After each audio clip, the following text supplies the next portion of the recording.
బాంచెందురా ఇక వద్దు, ప్రజాప్రభుత్వంలో అందరికీ సమాన అవకాశాలు, కేసీఆర్ చేసినటువంటి అప్పు పెద్ద ముప్పుగా మారింది, అబద్ధాలు ప్రచారం చేస్తున్నటువంటి బాబా బామ్మర్ది, డిఎస్తో వైఎస్ లాగే మహేష్తో నా కాంబినేషన్, 2029లో మళ్ళీ ప్రభుత్వాన్ని ఏర్పాటు చేస్తాం, కుల వృత్తిని గౌరవిస్తూ పిల్లలను చదివించాలి, ఛత్రపతి శివాజీ లాగే పాపన్న గౌడ్, సీఎం రేవంత్ రెడ్డి, ముదిరాజులు ఆరాధించే పండుగ సాయన్న జయంతిని అధికారికంగా నిర్వహిస్తామని ప్రకటన, ట్యాంక్ బండ్పై సర్దార్ సర్వాయి పాపన్న విగ్రహాన్ని ఆవిష్కరించిన ముఖ్యమంత్రి రేవంత్ రెడ్డి, ట్యాంక్ బండ్పై సర్దార్ సర్వాయి పాపన్న విగ్రహాన్ని ఆవిష్కరించిన సీఎం రేవంత్ రెడ్డి, చిత్రంలో మంత్రులు నేతలు అని చెప్పేసి మనం ఫోటో చూస్తున్నాం. నిన్న పోటీ పడి మాట్లాడతారు రయ్యా, పోటీ పడి జోకుతున్నారు ఎవరిని, రేవంత్ రెడ్డిని. మేము ఈరోజు సీఎం రేవంత్ రెడ్డి ఏమంటాడు, ఛత్రపతి శివాజీ లాగే పాపన్న గౌడ్ అట సీఎం రేవంత్. మరి ఛత్రపతి శివాజీ వారసులేమో ఈరోజు ఛత్రపతి శివాజీ జోలికి వస్తే నరికేస్తాం చంపేస్తాం అని కత్తులు పట్టుకొని బెదిరిస్తున్న సందర్భం మనం చూస్తున్నాం. ఛత్రపతి శివాజీ వారసులు అంత వారసత్వాన్ని తీసుకున్నప్పుడు మరి పాపన్న సర్దార్ సర్వాయి పాపన్న గౌడ్ వారసులు ఎందుకు వాళ్ళ వారసత్వాన్ని పాపన్న గౌడ్ లాగా తీసుకోలేకపోతున్నారు? రెడ్లకు ఊడిగం చేయమన్నాడు ఆ పాపన్న గౌడ్. ఎదిరించి ధిక్కారాన్ని చూపించేటువంటి వారసత్వాన్ని కలిగి ఉండాల్సినటువంటి గౌడ్లు ఎందుకు రెడ్లకు మేము ఊడిగం చేస్తామనేటువంటి స్టేట్మెంట్ ఇస్తున్నారు? ఎంత ఎంత సిగ్గుదప్పి మాట్లాడతారంటే, ఈరోజు వాళ్ళ పేర్లు చెప్పేదంటే మళ్ళీ గౌడ్లకు మనోభావాలు దెబ్బతింది.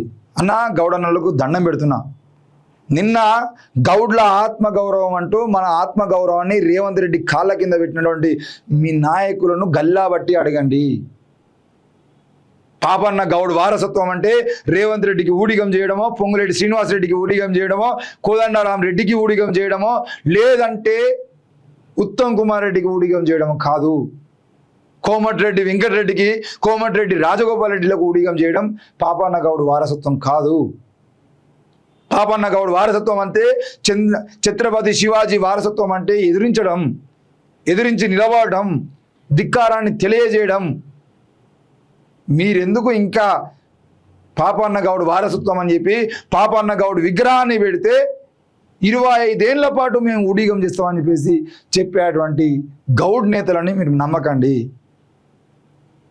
నిన్న మహేష్ కుమార్ గౌడ్ గారు మాట్లాడుతూ ఏమంటాడు, ఇంకా 5 టర్ములు అంటే ఇంకా 25 ఏళ్ల పాటు కాంగ్రెస్ ప్రభుత్వమే అధికారంలో ఉంటుంది, రేవంత్ రెడ్డి లాంటి రెడ్లే ముఖ్యమంత్రులుగా ఉంటారు, మాకు అధికారం కావాలి అని చెప్పేసి మా రోజు వీరన్న వారసత్వం వీళ్ళు అడగరు, పాపన్న గౌడ్ వారసత్వం వీళ్ళు అడగరు. మా పాపన్న గౌడు వారసుడైనటువంటి ఒక గౌడు ఈ రాష్ట్రానికి ముఖ్యమంత్రి కావాలని చెప్పేసి మేము కోరుకుంటున్నాం అని చెప్పేసి ఆడున్నటువంటి ఏ గౌడు అడగడు. మహేష్ కుమార్ గౌడ్ గారు, పొన్నం ప్రభాకర్ గౌడ్ గారు, మీరందరూ రేవంత్ రెడ్డి పోతే రేవంత్ రెడ్డి తర్వాత ఉత్తమ్ కుమార్ రెడ్డో, లేకపోతే ఆయన పోతే రాజగోపాల్ రెడ్డో, లేకపోతే కోమటిరెడ్డి వెంకటరెడ్డో, కాకపోతే పొంగులేటి శ్రీనివాస్ రెడ్డో,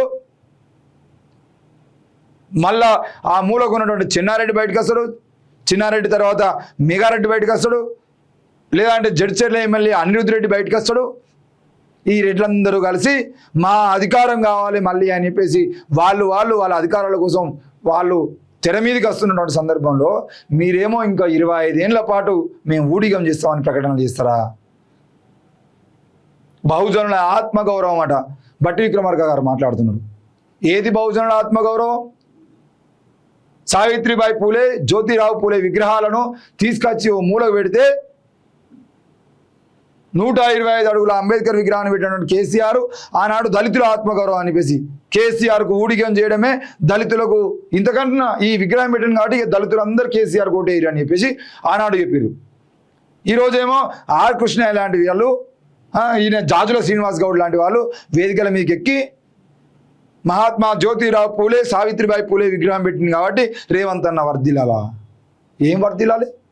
అదే సావిత్రిబాయి పూలే వారసులను నగ్నంగా ట్రోల్ చేస్తూ ఉంటే కాంగ్రెస్ ప్రభుత్వం ఏం చర్యలు తీసుకున్నదయ్యా? బీసీ బిడ్డలను అశోక్ నగర్లో రోడ్ల మీద మాకు ఉద్యోగాలు కావాలని కొడుతూ ఉంటే ఈ రెడ్ల ఆత్మగౌరవం ముందు మీ బీసీల ఆత్మగౌరవం ఎడబోయిందయ్యా? సావిత్రిబాయి పూలే విగ్రహం పెడితే, మహాత్మా జ్యోతిరావు పూలే విగ్రహం పెడితే బీసీలందరూ రెడ్లకు ఊడిగం చేయన్నా? సర్దార్ సర్వాయి పాపన్న గౌడు విగ్రహం పెట్టేదంటే గౌడ కులస్తులు మొత్తం రెడ్లకు ఊడిగం చేయన్నా. రేపు పొద్దుగాల పండగ సాయన్న విగ్రహం పెట్టేదంటే ముదిరాజులు మొత్తం రెడ్లకు ఊడిగం చేయన్నా.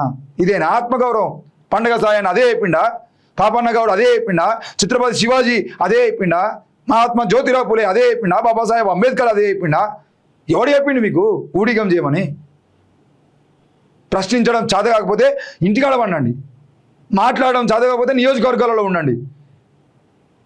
మీకు మంత్రి పదవులు ఇచ్చేదంటే వేదికల మీకు ఎక్కి మేము ఊడిగం చేస్తామని ప్రకటించడానికి చేస్తే మీరు చేయండి భయ్. మా జాతి మొత్తం చెప్తా అనిపిస్తే మీరెట్లా ప్రకటిస్తారు? మీరెట్లా లీడర్లు అయ్యారు? ఎవరికి లీడర్లు మీరు? గౌడ్లను ముఖ్యమంత్రిని చేసేయడం చేత కాదు, ముదిరాజులను ముఖ్యమంత్రి చేయడం చేత కాదు, బీసీలను ముఖ్యమంత్రిని చేయడం చేత కాదు, దళితులను ముఖ్యమంత్రి చేయడం చేత కాదు. మీరందరూ పోయి మేము రెడ్లకు ఊడిగం చేస్తాం. ఈ రెడ్లందరికీ రేవంత్ రెడ్డి రెడ్డి కాదు, రేవంత్ రెడ్డి గౌడు అని చెప్పేసి మాట్లాడతారు. ఇంకెన్ని రోజులు ఈ ఊడిగం చేసుడు? ఎస్సీ ఎస్టీ బీసీలు మొత్తం 90% మంది ఉంటారు. ఎస్సీ ఎస్టీ బీసీలు మొత్తం కలిసి 90% ఉంటారు. 10% వాళ్ళకు ఊడిగం చేస్తాం. రెడ్లు ఎంతమంది ఉన్నారా తెలంగాణ రాష్ట్రంలో? ఇక ఈయనేమంటాడు, బాంచందురా ఇక వద్దాట. మరి మీ ప్రభుత్వంలో ఏమున్నది? బాంచన్ పటేలా? దొర అంటే కేవలం విలమనే కాదు కదా, మీరు కూడా దొరలే కదా, మీరు కూడా పటేలే కదా, మీ పరిపాలన కూడా అట్నే ఉన్నాయి కదా. మీకు వ్యతిరేకంగా మాట్లాడితే కేసులు పెడుతున్నారు. మీరు చెప్పిన హామీలు అడిగేదంటే రోడ్ల మీద కొడుతున్నారు, అక్రమ అరెస్టులు చేస్తున్నారు, కేసులు పెడుతున్నారు. బాంచన్ దొర అనేది ఇక వద్దాట. ఏంది ఇది?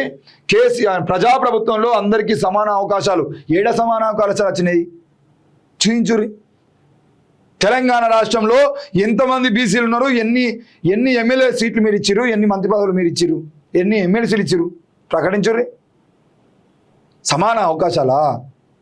ఎవరికి ఇచ్చారా సమాన అవకాశాలు? ఎవరికి ఇచ్చారు? చూపించండి సమాన అవకాశాలు. కోమటిరెడ్డి వెంకటరెడ్డి, కోమటిరెడ్డి రాజగోపాల్ రెడ్డి, అద్దంకి దయాకర్ అనే వ్యక్తికి టికెట్ ఇద్దాం అని చెప్పేది అంటే సైలెంట్గా ఉన్నటువంటి వ్యక్తి నువ్వు కాదా? ఆఖరికి అటో ఇటో వేసి వాళ్ళకు వీళ్ళకు దండం పెట్టుకొని అద్దంకి దయాకర్ ఆఖరికి మళ్ళీ ఏం చేసిండో తెలియదు, ఓ ఎమ్మెల్సీ తెచ్చుకున్నాడు.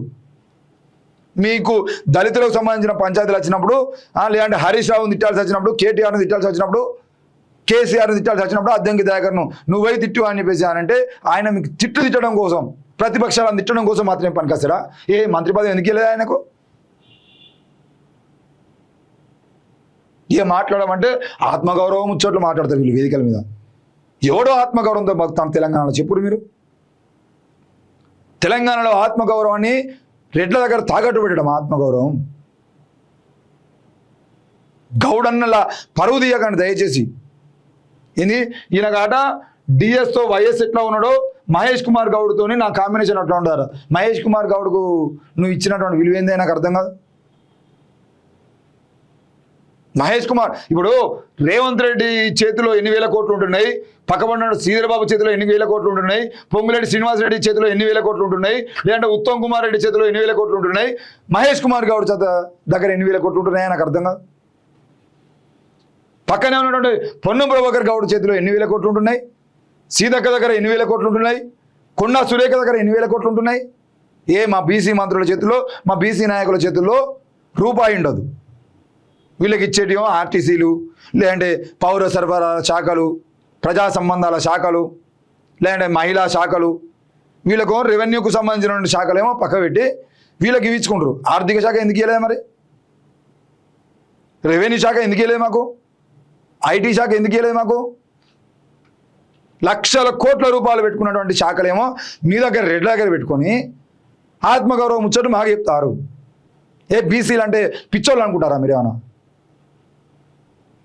ఏడా ఆత్మగౌరవం ఉన్నది?